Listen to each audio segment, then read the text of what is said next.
পঞ্চগড়ের আটারী উপজেলায় খাল পুনঃখনন প্রকল্প নানা অনিয়মের অভিযোগ উঠেছে। কাগজে কলমে প্রকল্পে বাস্তবায়নের কমিটি থাকলেও সদস্যরাই জানেন না তারা কমিটিতে আছেন। শতাধিক শ্রমিকের পরিবর্তে খাল খনন চলে এক্সকাভেটর দিয়ে, এমনকি সরজমিনে খালের উপর কালভার্ট নির্মাণে নিম্নমানের সামগ্রীর ব্যবহার ইউএনের চোখেও ধরা পড়েছে।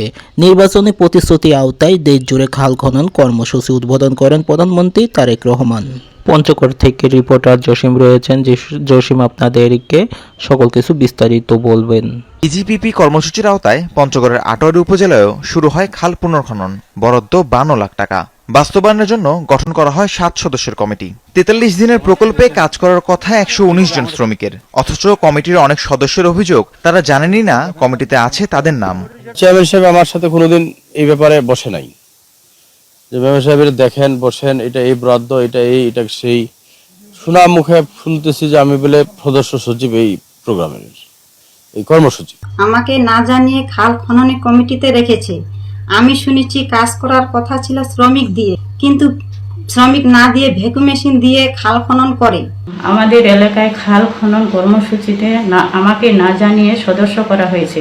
এখানেই শেষ নয়, স্থানীয়দের অভিযোগ স্ক্যাভেটর দিয়ে খনন করা হয়েছে পুরো খাল, এখনো শ্রমিকরা পাননি পূর্ণ মজুরি। খননকৃত মাটি তুলে রাখা হয়েছে খালের দুপাশে আবাদি জমির উপর, এতে বিঘ্নিত হচ্ছে চাষাবাদ। এছাড়া খালের উপর নির্মাণাধীন কালভার্টেও নিম্নমানের সামগ্রী ব্যবহারের অভিযোগ রয়েছে।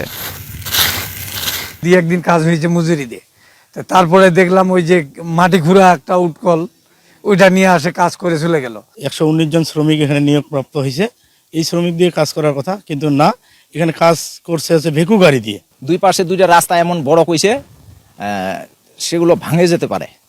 আর ওই গাছ লাগাইছে, মাটিটার দুই পাশে এমন করে গাছ লাগাইছে, যদি ওই গাছগুলো বড় হয় মাটিটা আবাদ করা খুব সমস্যা হয়ে যাবে। 99% মানুষের এটা ভালো হয় নাই, কারণ যতটুকু সরকারি জায়গা অতটুকু উনি কিন্তু খরিয়ে নিয়ে নিছি। যে মাটিটা রাখছে সেই মাটিটা আমাদের জনগণের উপর।